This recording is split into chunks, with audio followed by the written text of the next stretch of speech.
வெளிநாட்டு மூக்கம் காட்டி பல மில்லியன் ரூபாய் மோசடி, முன்னாள் மொட்டு உறுப்பினர் அதிரடி கைது. சர்ச்சையை ஏற்படுத்திய ஜனாதிபதி அனுரவின் கருத்து, நீதித்துறை விவகாரத்தில் எழுந்த கடும் குழப்ப நிலை. மின்சார கட்டணம் திருத்தம், வெளியாகியுள்ள புதிய தகவல். கட்டுநாயக்க விமான நிலையத்தில் ஏற்பட்டுள்ள கடும் நெருக்கடி. சமூக வலைதளத்திற்கான தடை தீவிர கவனத்தில் அரசாங்கம். மீண்டும் ஆட்டத்தை தொடங்க ஆரம்பித்த அமெரிக்கா, ஈரான் ஜனாதிபதி பகிரங்கம்.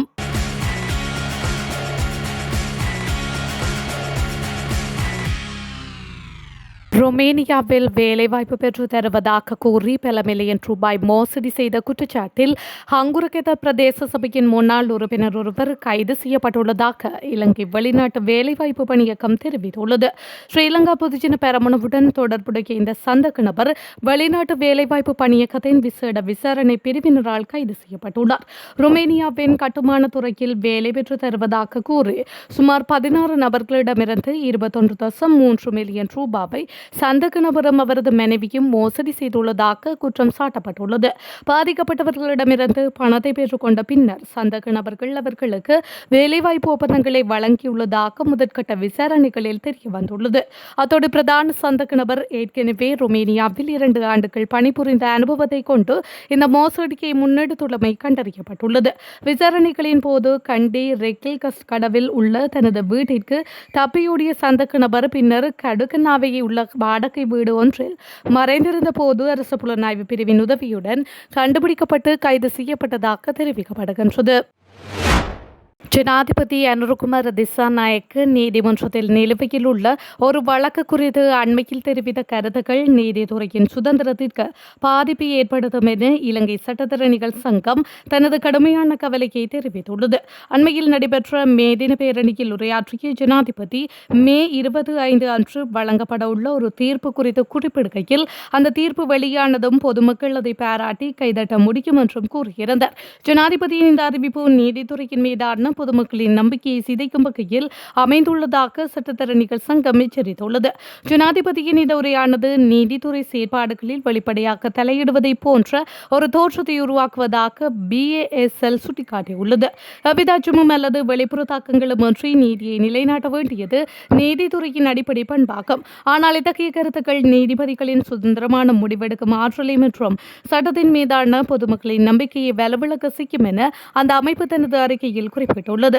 அரசியலமைப்பு வழங்கியுள்ள பாதுகாப்புகளின்படி நீதித்துறைக்கு எதிராக நிறைவேற்று அதிகாரத்திடமிருந்தோ அல்லது வேறு தரப்பில் இருந்தோ வரும் எந்த ஒரு அச்சுறுத்தலையும் தாங்கள் தொடர்ந்தும் எதிர்ப்பதாக சட்டத்தரணிகள் சங்கம் மீள வலியுறுத்தியுள்ளது. சட்டத்தின் ஆட்சியை உறுதிப்படுத்தவும் நீதித்துறையின் கௌரவத்தை பாதுகாக்கவும் தேவையான அனைத்து நடவடிக்கைகளையும் முன்னெடுக்க தயாராக இருப்பதாகவும் அந்த சங்கம் தனது அறிக்கையில் உறுதியளித்துள்ளது. 2026 ஆண்டிற்கான முன்மொழியப்பட்ட விசேட மின்சார கட்டண திருத்தம் குறித்த பொதுமக்களின் கருத்துக்களை கேட்டறியும் அமர்வு இன்று நடைபெறவுள்ளதாக இலங்கை பொது பயன்பாடுகள் ஆணைக்குழு தெரிவித்துள்ளது.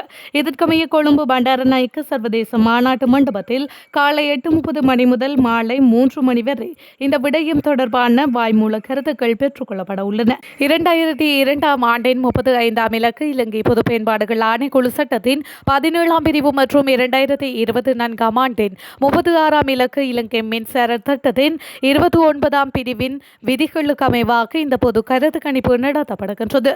தேசிய அமைப்பு இயக்குநரகம் இந்த ஆண்டின் 2வது மற்றும் 3வது காலாண்டுக்கான இந்த விசேட மின்சார கட்டண திருத்தத்தை முன்மொழிந்துள்ளமை குறிப்பிடத்தக்கது. கட்டுநாயக்க விமான நிலையத்தில் இயங்கப்படும் தனியார் சொகுசு வாடகை வாகன சேவைகள் சுற்றுலா பயணிகளின் வருகை குறைவு மற்றும் பராமரிப்பு செலவுகள் காரணமாக கடுமையான நிதி நெருக்கடியை சந்தித்துள்ளன. இந்த நிலையை தொடர்ந்தால் ஊழியர்கள் பணி நீக்கம் மற்றும் சேவைகள் முடங்கும் அபாயம் ஏற்படும் என வாடகை வாகன உரிமையாளர்கள் எச்சரித்துள்ளனர். மத்திய கிழக்கு நாடுகளில் நிலவும் பதற்றமான சூழல், விமான கட்டண உயர்வு மற்றும் பருவகால மாற்றங்கள் காரணமாக இலங்கைக்கான சுற்றுலா பயணிகளின் வருகை வீழ்ச்சியடைந்துள்ளது. இதனால் விமான நிலைய போக்குவரத்து சேவைகளுக்கான தேவை கடுமையாக குறைந்துள்ளது. இந்த நிலையில் இந்த துறையை நம்பியிருக்கும் 250க்கும் மேற்பட்ட ஊழியர்களின் வாழ்வாதாரம் பாதிக்கப்பட்டுள்ளது. ஒவ்வொரு வாடகை வாகன நிறுவனமும் குறைந்தது 12 வாகனங்களையும் அவற்றுக்கான பிரத்யேக கவுண்டர் ஊழியர்களையும் பராமரிக்க வேண்டியுள்ளது. ஆனால் வருமானம் இல்லாத இந்த இக்கட்டான காலத்திலும் விமான நிலைய அதிகாரிகளுக்கு மாத வாடகையாக 40 லட்சம் ரூபாய்க்கும் அதிகமாக செலுத்த வேண்டியிருப்பது தங்களுக்கு பெரும் சுமையாக உள்ளதாக அவர்கள் கூறுகின்றனர். விமான நிலைய வளாகத்திற்குள் இயங்கும் மீட்டர் வாடகை சேவைகளுக்கு குறைந்த வாடகை மற்றும் விளம்பர கட்டணங்களை அதிகாரிகள் விதிப்பதால் சந்தையில் நியாயமற்ற போட்டி நிலவுவதாக உரிமையாளர்கள் குற்றம் சாட்டுகின்றனர். சில நிறுவனங்களிடம் விளம்பரத்திற்காக 20 லட்சம் ரூபாய் வசூலிக்கும் அதிகாரிகள் சிலருக்கு குறைந்த விலைக்கு அனுமதி வழங்குவதாகவும் கூறப்படுகின்றது.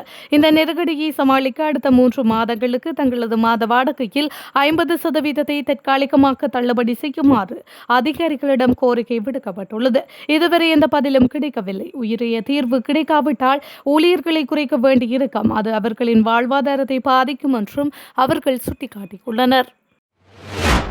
அரசாங்கத்தால் நிர்ணயிக்கப்பட்ட அதிகபட்ச சில்லறை விலையை விட அதிக விலைக்கு அரிசியை விற்பனை செய்த குற்றச்சாட்டில் கொழும்பு வெள்ளவத்தையில் உள்ள ஒரு பல்பொருள் அங்காடி ஒன்றிற்கு ரூபாய் 5 லட்சம் அபராதம் விதிக்கப்பட்டுள்ளது.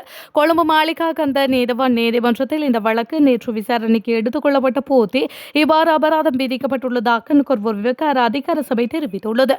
நாடு முழுவதும் தொடர்ச்சியாக நடாத்தப்படும் சோதனை நடவடிக்கைகளின் போது இந்த மீறல் கண்டறியப்பட்டுள்ளதாக விவகார அதிகார சபை குறிப்பிட்டுள்ளது. 1 கிலோ அரிசிக்கான அதிகபட்ச சில்லறை விலை 230 என நிர்ணயிக்கப்பட்டிருந்த போதிலும் அதே அரிசியை கிலோ ஒன்றுக்கு ரூபாய் 320 என விற்று நுகர்வோரிடமிருந்து 90 அதிகமாக அறவிடப்பட்டமை விசாரணைகளில் தெரியவந்துள்ளது.